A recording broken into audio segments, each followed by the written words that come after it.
예수님은 어느 날 자기를 비난하는 사람들에게 이렇게 말했습니다. 요한복음 8장 46절. 너희 중에 누가 내게 죄를 깨닫게 하겠느냐? 또한 내가 진리를 말할진대 너희가 어찌하여 나를 믿지 아니하느냐?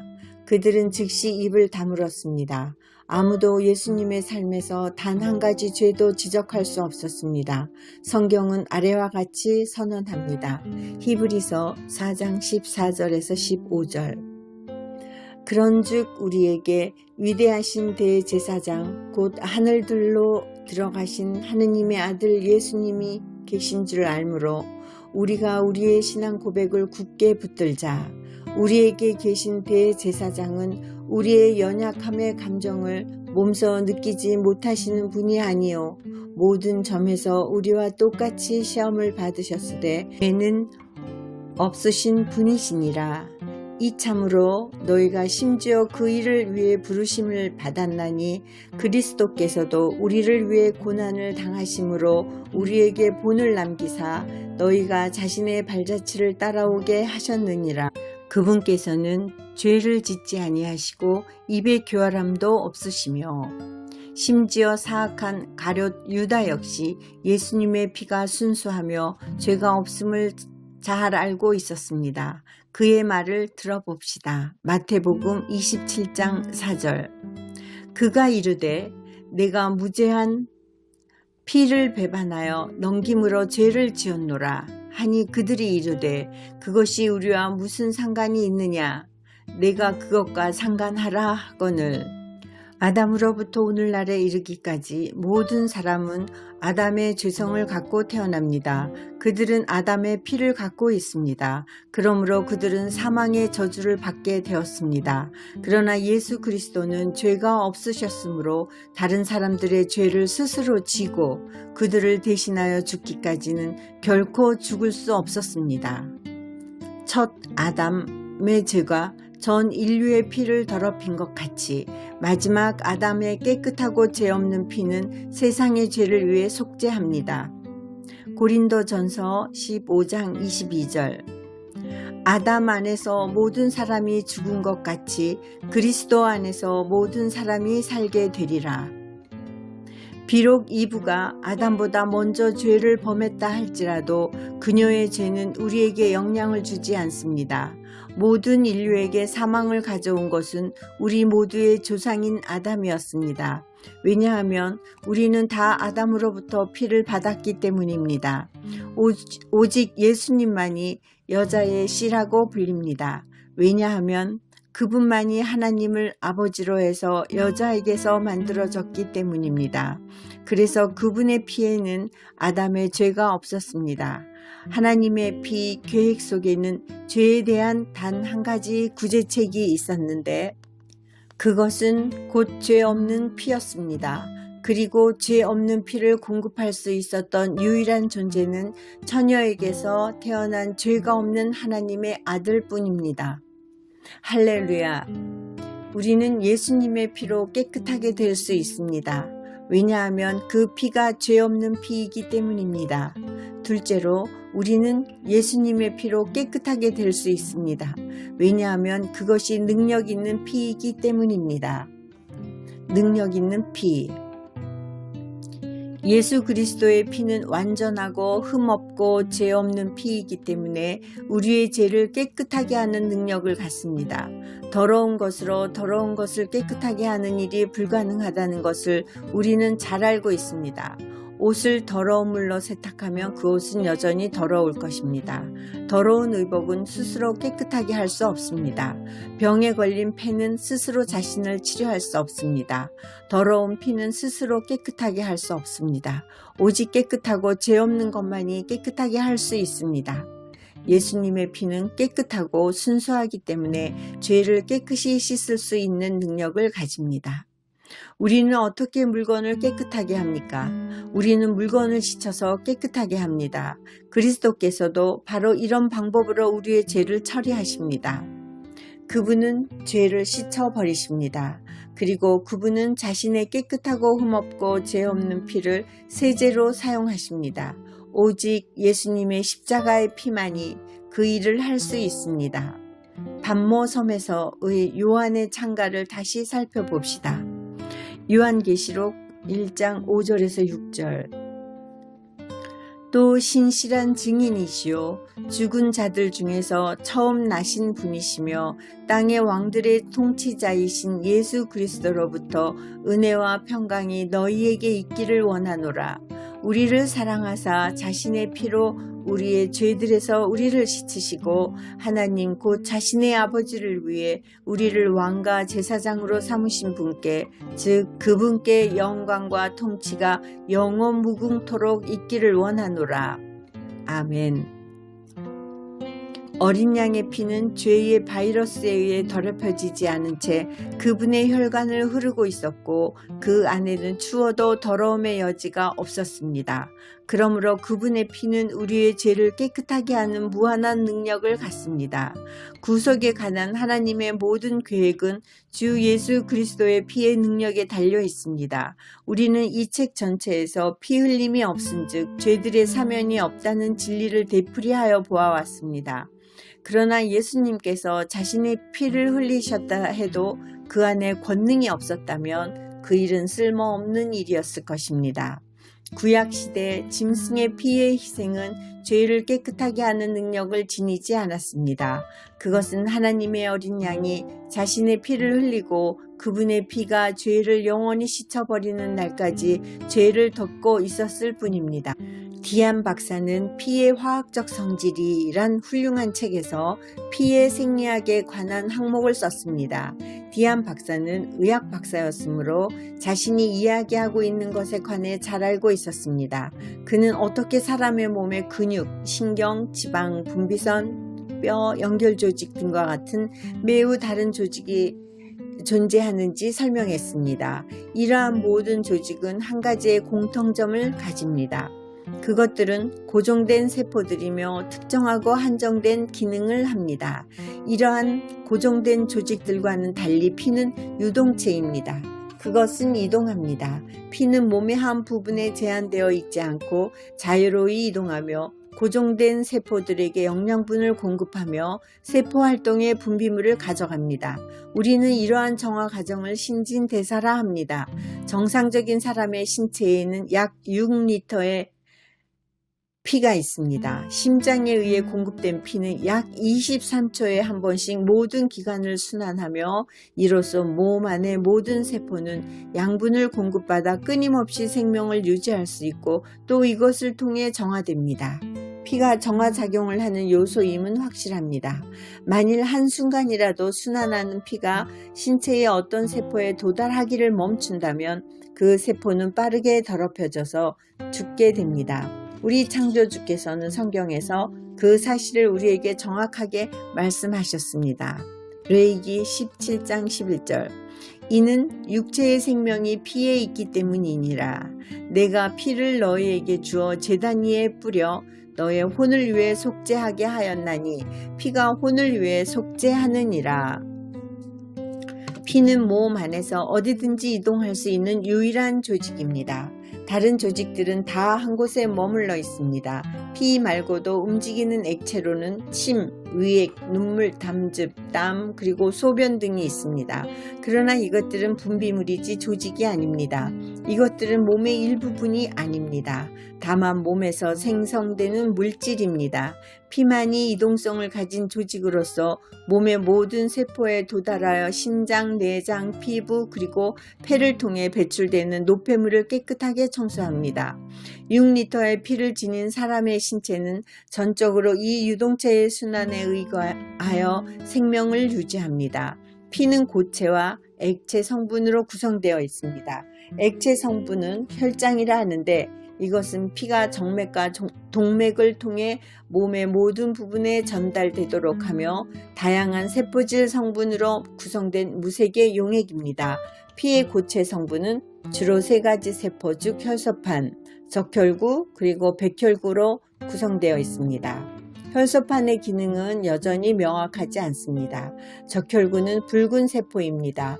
이것은 영양분이 결합된 산소의 형태로 된 연료를 피로부터 신체의 세포들에게 전달합니다. 그리고 이것은 또한 피에게 붉은색을 줍니다. 백혈구는 흰 세포입니다. 이것의 기능은 기본적으로 감염을 물리치며 신체를 방어하는 것입니다. 피는 또한 두 개의 다른 성분을 함유하는데 하나는 응고하는 용액이며 다른 하나는 병균과 싸우는 기능을 지닌 항체의 모임입니다. 이러한 과학적인 사실을 주 예수 그리스도의 피에 적용할 때 우리는 어떻게 그 피가 우리의 죄를 깨끗하게 하기 위한 하나님의 요소인가를 쉽게 알 수 있습니다. 우리 중 어느 누구도 어떻게 그 일이 이루어지는지 모릅니다. 그러나 그것이 이루어진다는 것은 압니다. 마치 우리 몸의 피가 몸 안에서 생성되는 더러움을 깨끗하게 하는 능력을 지닌 것 같이 예수님의 피는 우리의 죄를 씻어버리는 능력을 지닙니다.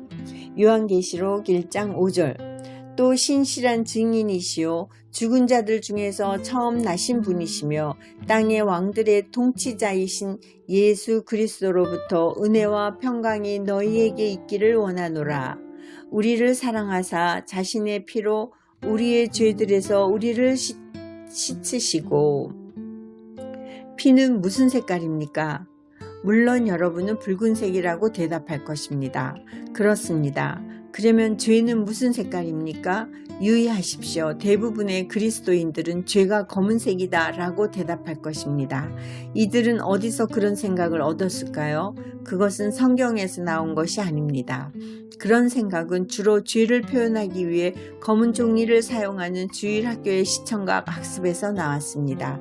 또는 죄에 대하여 설교하면서 목보다도 더 검은 당신의 죄를 회개하십시오 라고 외치는 목사의 설교에서 나왔습니다. 성경에는 죄가 검은색이라고 말하는 곳이 한 군데도 없습니다. 그러면 죄가 정말로 무슨 색깔인지 살펴봅시다. 이사야서 1장 18절 주가 말하노라 이제 오라 우리가 함께 변론하자 너희 죄들이 주홍 같을지라도 눈같이 희게 될 것이요 진홍같이 붉을지라도 양털같이 되리라. 앱스터 사전은 주홍색을 가리켜 밝은 붉은색에 죄성이 있는 어떤 것을 묘사하기 위하여 종종 쓰인다 라고 정의하는데 이는 참 흥미로운 일입니다. 또 이 사전은 진홍색에 관해 짙은 붉은색이라 정의하고 있습니다. 그러므로 우리는 이사야 1장 18절에서 죄는 검은색이 아니라 붉은색임을 알 수 있습니다. 그런데 하나님께서 우리의 죄, 곧 붉은색의 죄가 눈같이 희게 될 수 있다고 말씀하신 것을 유의하십시오. 이것은 오직 한 가지 방법으로 이루어집니다. 요한계시록 1장 5절 또 신실한 증인이시요 죽은 자들 중에서 처음 나신 분이시며 땅의 왕들의 통치자이신 예수 그리스도로부터 은혜와 평강이 너희에게 있기를 원하노라. 우리를 사랑하사 자신의 피로 우리의 죄들을 우리를 씻으시고. 여기에 바로 하나님의 고귀하고도 놀라운 화학작용이 있습니다. 우리의 죄는 붉은색입니다. 붉은 피가 붉은 죄를 씻을 때 붉은 죄가 희게 됩니다. 우리는 이 사실을 요한계시록에서 다시 볼 수 있습니다. 요한계시록 7장 13절에서 14절 장로들 중에 한 사람이 응답하여 내게 이르되 흰 예복을 차려입은 이 사람은 누구냐 또 그들이 어디서 왔느냐 하매 내가 그에게 이르되 장로여 당신이 아시나이다 하니 그가 내게 이르되 이 사람들은 큰 환난에서 나와 자기 예복을 씻고 어린 양의 피로 그것을 희게 한 자들이니라. 생각해 보시기 바랍니다. 붉은 피로 씻음을 하얗게 됩니다. 놀랍지 않습니까? 당신의 흰 셔츠나 흰 브라우스를 사람의 피로 세탁하면 무슨 색이 되겠습니까? 붉은색입니다. 어떤 것도 사람의 피로 씻어 희게 만들 수는 없습니다. 그러나 사람의 구속을 위한 화학연구실에서 하나님께서는 우리의 죄를 희게 씻을 수 있는 한 가지 유일한 방법을 마련하셨습니다. 그것은 하나님의 어린 양의 혈관을 흐르고 있던 피, 즉 자신의 피로 죄를 씻은 것입니다. 갈보리에서 예수님께서는 낡고 험한 십자가를 붉게 물들이면서 그 피를 흘리셨습니다. 그런데 그 고귀한 피가 우리의 죄에 적용될 때에는 죄의 얼룩을 씻어버리고 희게 만듭니다. 오직 예수님의 십자가의 피만이 이러한 능력을 지닙니다. 요한계시록 1장 5절. 또 신실한 증인이시오 죽은 자들 중에서 처음 나신 분이시며 땅의 왕들의 통치자이신 예수 그리스도로부터 은혜와 평강이 너희에게 있기를 원하노라. 우리를 사랑하사 자신의 피로 우리의 죄들에게 우리를 씻으시고, 바로 이 부분에 관하여 메가더는 이단 교리를 표명한 적이 있습니다. 앞에서 내용 전체를 소개한 편지, 즉 학습회원에게 보내는 편지에서 그는 다음과 같이 말했습니다. 저는 킹 제임스 성경에서 혼란을 주고 있는 요한계시록 1장 5절에 대하여 줄을 덧붙이고자 합니다. 거기에 나오는 씻으시고 라는 말은 맞지 않습니다. 그리스도는 해방하시고입니다. 메가더는 부정확한 사람입니다. 요한계시록 1장 5절에 쓰인 그리스어는 로우어입니다. 킹 제임스 성경 번역자들은 그것을 정확하게 번역하였습니다. 제가 가지고 있는 그리스어 사전에 의하면 로우어는 씻다, 깨끗하게 하다, 목욕시키다의 뜻을 가집니다. 그것은 해방하다 혹은 건져내다를 의미할 수도 없고 의미하지도 않습니다.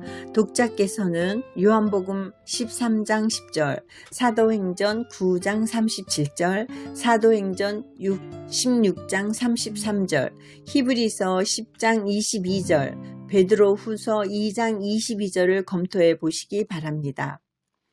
그리스어 로우어는 한 형태 또는 다른 형태로 씻다로 번역되어 있습니다. 이것은 단 한 번도 해방하다 혹은 건져내다로 번역된 적이 없습니다. 그것은 언제나 씻다, 깨끗하게 하다 등으로 번역되었습니다. 메가더 목사는 해방하다 혹은 건져내다에 해당하는 그리스어가 세 가지 있음을 압니다. 첫째는 해방시키다 또는 변화시키다를 의미하는 아팔라소이고, 둘째는 안전을 주다 또는 구원을 주다를 의미하는 디도미이며, 셋째는 제거하다를 의미하는 엑사이레오입니다. 그런데 성령님께서는 요한계시록 1장 5절에서 이것들 중 어느 것도 사용하지 않았습니다. 그분은 로우어를 사용하셨습니다. 저는 단지 콜로라도주 산골의 사람이지만 킹 제임스 흠정역 성경에 진술된 그 구절이 전혀 혼란을 일으키지 않습니다. 하나님께서는 분명하게 예수님께서 자신의 피로 저의 모든 죄에서 씻어주셨다고 말씀하십니다. 도대체 이것이 무슨 혼돈과 혼란을 가져온단 말입니까? 메가더의 생각 속에 존재하는 혼동은 그가 웨스트코트와 호르트의 왜곡된 사본을 하나님의 말씀으로 받아들였기 때문에 생겼을 것입니다. 잘못된 사본에서는 아팔라소나 또는 디도미 또는 엑사이레오라 되어 있을지 모릅니다. 그러나 완전하게 순수하게 보존된 그리스도 공인 본문에는 로우어라 적혀 있습니다. 메가더의 실수는 분명합니다. 그는 예수님의 피가 말라서 먼지로 사라졌다고 생각하기 때문에 그것이 어떤 것을 씻을 수 있다는 사실을 인식할 수 없습니다. 플로리다주 펜시콜라에 사는 테일러에게 보내는 1986년 7월 23일자 편지에서 메가더는 이렇게 말합니다. 그리스도의 피에 관한 나의 가르침은 문자적 의미의 그리스도의 피가 신비하고도 불가사의한 구원의 능력을 갖고 있지 않다는 것입니다. 신자들의 죄를 씻어주는 것은 그리스도의 실제적인 피, 즉 초자연적으로 보존된 형태의 피가 아닙니다. 문자적 의미의 그리스도의 피는 먼지와 티끌 속으로 스며들었습니다. 예수님께서 흘리신 피가 문자적 의미의 피가 아니면 과연 어떤 종류의 피란 말입니까? 예수님께서 하늘의 긍휼의 자리 위에 뿌리신 피가 문자적 의미의 피가 아니라면 과연 어떤 종류의 피란 말입니까? 저는 제 구원자의 피가 신비하고도 불가사의한 구원의 능력을 갖고 있지 않습니다. 라고 주장하는 메가더의 의견에는 동의합니다. 왜냐하면 그 피는 신비하고도 불가사의한 구원의 능력을 갖고 있지 않고 실제적인 구원의 능력을 갖고 있기 때문입니다. 메가더는 자기의 글에서 그리스도의 문자적 의미의 피가 어떻게 우리의 죄를 깨끗하게 하기 위하여 우리에게 적용될 수 있느냐고 물었습니다. 이에 관해 저는 알지 못한다고 답할 수밖에 없습니다. 그것은 제게 너무 어렵습니다. 그러나 하나님께서는 제가 이해하지 못하는 많은 것을 하셨습니다. 어떻게 하나님께서 동시에 모든 곳에 계시며 이 지구상의 도처에서 자신의 자녀들의 기도를 들으실 수 있는지 저는 알지 못합니다. 그러나 저는 하나님께서 그렇게 하시는 것을 전혀 의심하지 않습니다. 성경은 하나님께서 그것을 하신다고 말합니다. 어떻게 마귀의 아이였던 제가 그리스도를 받아들임으로 하나님의 자녀가 되는지 알 수 없지만 저는 그 사실을 의심하지 않습니다. 하나님께서 성경을 통해 그것이 사실임을 제게 말씀해 주십니다. 또 어떻게 구원받는 순간 성령님께서 내 몸 안으로 들어오셨는지 저는 알지 못하지만 바로 이 순간 성령님께서 내 안에 거하심을 의심하지 않습니다. 하나님은 성경을 통해 성령님께서 지금 이 시간 나의 육체 가운데 거하신다는 것을 말씀하십니다. 그러므로 저는 어떻게 그것이 그렇게 되는가 알려하지 않고 다만 그것을 믿습니다. 또 저는 어떻게 그리스도의 문자적인 피가 나의 죄에서 나를 깨끗하게 하셨는지 모릅니다.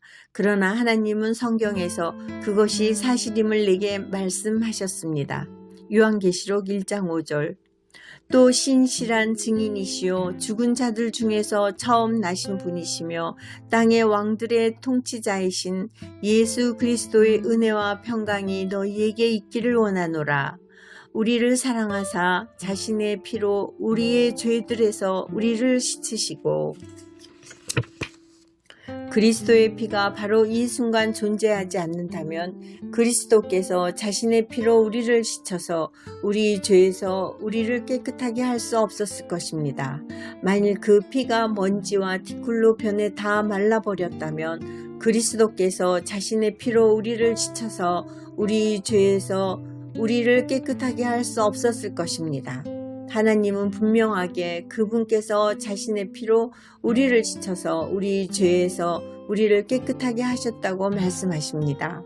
그러므로 신자들의 죄를 씻어주는 것은 그리스도의 실제적인 피, 즉 초자연적으로 보존된 형태의 피가 아니다 라는 메가더 주장은 완전히 틀린 것입니다. 피는 초자연적으로 보존되어 왔습니다. 그렇지 않았다면 그 피는 우리 죄에서 우리를 씻어 깨끗하게 하기 위하여 하늘에 존재하지 않았을 것입니다. 요한은 성령님의 영감을 받아 아래와 같이 썼습니다. 요한 1서 1장에서 7절 9절. 그러나 그분께서 빛 가운데 계신 것 같이 만일 우리가 빛 가운데 걸으면 우리가 서로 교제하고 또 그분의 아들 예수 그리스도의 피가 모든 죄에서 우리를 깨끗하게 하느니라. 만일 우리가 우리의 죄들을 자백하면 그분께서는 신실하시고 의로우사 우리의 죄들을 용서하시며 모든 불의에서 우리를 깨끗하게 하시느니라. 위의 구절은 지금 이 시간 우리가 우리의 죄에서 깨끗하게 되는 일에 대해 말하고 있습니다. 만일 예수님의 피가 말라서 사라져 버렸다면 어떻게 이것이 가능하겠습니까? 그렇게 되었다면 우리 죄에서 우리를 씻어 깨끗하게 하는 능력이 아무데도 없었을 것입니다. 크리스찬들이여 학식 있는 사람에게 귀를 기울일 필요도 없고 그들이 우리에게 말하는 것을 믿을 필요도 없으므로 인해 기쁘지 않습니까? 이들은 우리와 같은 보잘것없는 대중들이 가지지 않은 일종의 특별한 통찰력을 가졌다고 생각하기에는 늘 문제를 일으킵니다. 우리는 원래의 사본 혹은 저 좋은 원본에 기록된 것에 관해 걱정할 필요가 없습니다. 오늘날 이 땅의 어느 누구도 그런 원본을 본 적이 없습니다. 우리는 지금 이 시간 하나님께서 순수하게 보존해 주신 순수한 말씀을 우리 손에 쥐고 그것을 스스로 읽을 수 있습니다. 요한일서 1장 7절. 그러나 그분께서 빛 가운데 계신 것 같이 만일 우리가 빛 가운데 걸으면 우리가 서로 교제하고 또 그분의 아들 예수 그리스도의 피가 모든 죄에서 우리를 깨끗하게 하느니라. 당신은 모든이란 단어를 보았을 것입니다. 할렐루야. 저의 구원자의 피는 모든 죄에서 저를 깨끗하게 하십니다. 그리고 주 예수 그리스도와 그분의 피를 믿는 누구든지 모든 죄에서 깨끗하게 될 수 있습니다.